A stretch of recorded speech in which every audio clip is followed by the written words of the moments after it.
The room was silent. A small bulb flickered on the ceiling, throwing a pale yellow light across the cracked walls.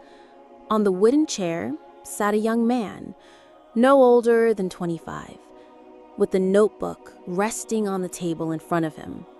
His hand clutched a pen, but the page remained empty. The pen trembled slightly, as if it wanted to write, but the weight of endless thoughts held it hostage. His name was Armin. To the world, he was just another ordinary boy trying to figure out life. But inside, he was a battlefield, his mind constantly waging wars against itself. Every time he wanted to take a step forward, his thoughts would drag him back. What if this is the wrong decision? What if people laugh at me? What if I fail? The words echoed inside his skull like a storm he couldn't escape. Outside his window, life was moving at lightning speed. His friends, his classmates, his childhood companions, they were chasing dreams, grabbing opportunities, taking risks. Some were already in new cities, working in shining offices. Others were pursuing higher education abroad. They posted their pictures with wide smiles, achievements glowing in their eyes. But Armin? He sat in that same chair, in that same room, locked in the same prison, built not of walls, but of his own mind. He watched the world move forward while he stayed stuck in the quicksand of overthinking. Sometimes, late at night, he would whisper to himself, I could have been there too. I had the same talent, the same chances. I had dreams bigger than all of them. So why am I here? But the answer was always the same. Fear disguised as thought. His mind tricked him into believing that waiting was safer, that preparing endlessly was wiser, that avoiding decisions was better than failing. Days turned into weeks, weeks into months, and slowly months into years. Armin had lost count of how much time he had wasted simply thinking, imagining, calculating, but never doing. His notebook told the story of his life. Page after page filled not with plans executed, but with plans abandoned. Each page had beginnings: start a blog, prepare for interview, apply for job, work on business idea. But none had an ending. All unfinished. All forgotten. The ink of hesitation stained every page. His family noticed. His father would sometimes knock on his door and say, Bebda, when will you take a step? Your friends are moving ahead. Life doesn't wait for anyone. He would nod, smile faintly, and reply, I'm just waiting for the right moment, Papa. When the time is perfect, I will do it. But deep inside, he knew the perfect moment would never come. His mother would bring him tea and pat his shoulder. She didn't say much, but her eyes said it all. They carried love, but also disappointment. She wanted her son to fly, but his wings were still folded tightly against his chest. One evening, Armin's closest friend, Samir, came to visit. Samir had just landed a prestigious job in another city. He wore a crisp suit, his eyes burning with ambition, his voice filled with confidence. Armin, remember the dreams we used to talk about? Remember how we planned to build something big together? Man, I can't believe I'm finally living it. And you could have been here with me. Why didn't you come? Armin's lips parted, but no words came out. He wanted to explain how every time he tried, fear whispered louder. How he wanted to take risks, but ended up drowning in what-ifs. But he stayed silent. His silence was his answer. Samir sighed, patted his shoulder, and left. When the door closed, the emptiness inside Armin grew heavier. The sound of his friend's confident footsteps walking away was louder than the ticking of the clock on the wall. That night, Armin couldn't sleep. He stared at the ceiling, replaying the last few years of his life like a broken film reel. Missed opportunities, abandoned dreams, wasted time. His chest tightened. For the first time, he asked himself, is this what my life will be? Just endless waiting, endless thinking, endless regret? The truth hit him harder than ever. Overthinking had not only stolen his chances, it was stealing his life. Every day spent in hesitation was a day lost forever. Every opportunity he had ignored was a step he would never get back. His friends weren't smarter, braver, or luckier. They just acted. They chose action over fear. And Armin? He chose fear over action. The clock struck midnight. He sat up in his bed, heart pounding. Something inside him whispered, "This cannot go on forever.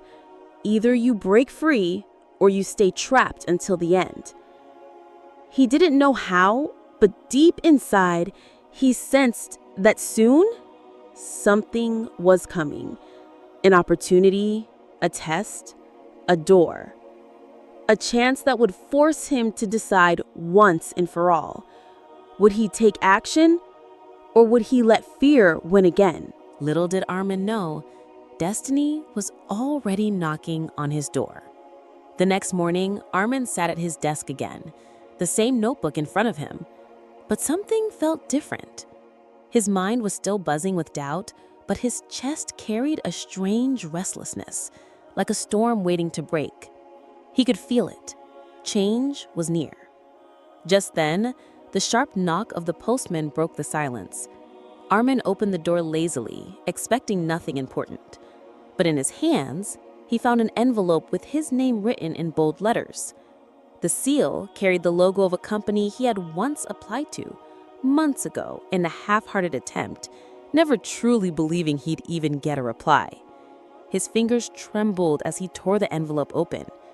Inside was a letter. "We are pleased to inform you that you have been shortlisted for an interview. Kindly appear on Monday at 10 a.m. at our head office." Armin froze. His heart raced. It felt unreal. This was the opportunity he had secretly wished for but never believed he would get. A chance at a stable job, a new life, a door to prove himself. But almost instantly, the old enemy returned, his thoughts. What if I fail? What if I embarrass myself? I haven't prepared enough. I don't deserve this. What if I go there and they laugh at me? The voices grew louder, wrapping around him like chains. He sat back on the chair, holding the letter, staring at it as if it were both a blessing and a curse. For the next 2 days, his life was chaos. One moment, he imagined himself walking into the interview confidently, landing the job, changing his life forever. The next moment, he pictured himself stammering, sweating, and being rejected brutally. He practiced answers in front of the mirror, but stopped midway, shaking his head. "No, I can't do this. I'm not good enough," he whispered. He thought about not going at all, just throwing the letter away, pretending it never came. But then another voice whispered deep inside him, quiet but firm. "This is your chance, Armin. If you don't take this step, when will you? How long will you hide?" On Sunday night, he sat at his desk again. The letter lay on the table, staring back at him. His eyes were heavy, his heart restless. He closed his eyes and remembered his childhood dreams. How he once wanted to build something big. How he promised his parents he would make them proud. He remembered the tears in his mother's eyes, the disappointment in his father's voice, the silence of his friends moving ahead without him. And suddenly, a fire lit inside him. He clenched his fists. Enough. Enough of this fear. Enough of this overthinking. Tomorrow, I will go. Even if I fail, I will go. I would rather fail trying than rot in regret forever. That night, he set out his clothes carefully. A plain white shirt, a navy blue tie, and black trousers. He polished his shoes until they shone. For the first time in years, he felt the weight of responsibility and the spark of determination. Morning came, the alarm rang at 6 a.m., and unlike other days, he didn't hit snooze.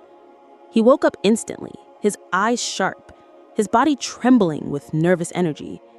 His mother looked at him in surprise when she saw him dressed so early. "Armin, are you going somewhere?" she asked softly. He smiled a small, nervous smile. "Yes, Amma. I have an interview." Her eyes widened, filling with tears.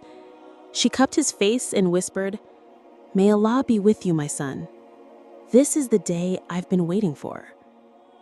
Armin left the house with shaky steps, but every step forward felt like a victory. The world outside looked different today. The roads were the same, the buildings the same, but his heart was beating to a new rhythm. On the bus ride, his mind still tried to sabotage him. "You don't belong there. They'll reject you. You'll fail again." But this time, he didn't let the thoughts win. He took a deep breath and whispered to himself, "No more overthinking. Today, I act." He reached the tall glass building where the company's head office stood. He looked up at it, his reflection staring back at him from the shining windows. For a moment, doubt tried to creep in again, but he tightened his grip on his bag and walked through the revolving doors. Inside, the air smelled of ambition. Men and women in crisp suits walked past him with files in hand, their footsteps confident, their eyes sharp. Armin felt small among them, like a child lost in a sea of giants. But he forced himself to keep walking. He checked in at the reception and was told to wait in the lobby. He sat on the sofa, his heart pounding, palms sweating. Around him were other candidates, confident and composed. Some were scrolling through their notes, others chatting casually. Armin sat silently, clutching his resume, his thoughts trying to scream louder. But then, he remembered his promise. No more fear, no more waiting. He closed his eyes and whispered to himself, "I am here. I showed up. That's already a victory." Minutes felt like hours. Finally, his name was called. "Mr. Armin, please come inside." He stood up slowly, his legs trembling. He took a deep breath, adjusted his tie, and walked toward the door. His hand hovered over the handle for a second, the old hesitation trying to pull him back one last time. But then he whispered, almost like a battle cry, "Enough thinking! Time to act!" And with that, he pushed the door open and stepped inside. Little did he know, this single step would change the story of his life. The interview room was quiet, almost intimidating. 3 people sat across the long wooden table, 2 men in suits and a woman with sharp glasses. They looked up as Armin entered, their eyes scanning him from head to toe. "Please have a seat," one of them said. Armin's legs felt heavy as he moved toward the chair. His heart pounded so loudly, he wondered if the entire room could hear it. He sat down, clutching his resume, forcing a nervous smile. The man in the center leaned forward. "So, Mr. Armin, tell us about yourself." That simple question felt like a mountain crashing on him. His throat went dry, his mind went blank. The familiar voices returned. "You don't belong here. You're going to embarrass yourself. Just walk away." But then another voice rose inside him, louder, stronger, fueled by the promise he had made to himself. "You came this far. Don't let fear win now. Speak." Armin took a deep breath. His hands trembled slightly, but his voice, though shaky at first, found strength as he continued. He spoke honestly about his education, his skills, and most importantly, about his struggle with hesitation. He didn't hide it. He confessed. For a long time, I let overthinking control my life. I missed opportunities because of it. But I'm here today to break that pattern. I want to prove, not just to you, but to myself, that I can act, I can deliver, and I can grow. The panelists exchanged glances. His words were not polished, not rehearsed, but they were raw and real. And sometimes, truth carries more weight than perfection. The woman with glasses smiled faintly. Interesting. Let's move on. The next hour felt like a battlefield.